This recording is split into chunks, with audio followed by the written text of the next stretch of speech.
Hi friends, today நம்ம ஒரு sweet recipe தான் இன்றைக்கி நம்ம பார்க்க போகிறோம். சுவையான சத்தான கம்பு லட்டு செய்வது எப்படி அப்படிங்கிறத பார்க்க போகிறோம். வீடியோக்குள்ளே போகலாமா? அதுக்கு ஒரு கப் நான் கம்மம்புல் எடுத்திருக்கேன். அதை இந்த காஞ்ச கம்மம்புல் தான் எடுத்திருக்கேன். அதை நம்ம ஒரு கடாயில் போட்டு நல்லா அப்படி வறுக்கணும். நல்லா ஒரு மாதிரி ஒயிட் கலரில் பொரியும் பார்த்திங்களா, அந்த மாதிரி வறுத்து அதை தனியாக எடுத்து வச்சுக்கோங்க.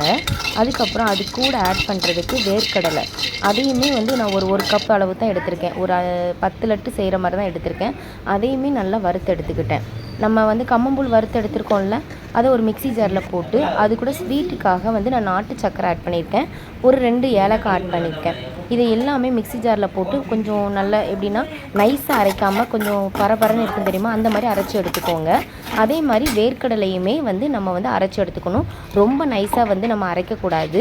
நம்ம அரைச்சி வச்சுருக்கோம் பார்த்திங்களா கம்மம்புல், அதை ஒரு கடாயில் 2 டீஸ்பூன் நெய் ஊற்றி அந்த கம்மம்புலையும் போட்டு அந்த வேர்க்கடலையும் போட்டு அது கூட நம்ம இந்த நெய்யில் நல்லா லைட்டாக விரவி எடுத்துட்டு அப்படி நம்ம கையில் வச்சு பிடிச்சிட்டோன்னா சுவையான கம்பு லட்டு ரெடி ஆயிரும்.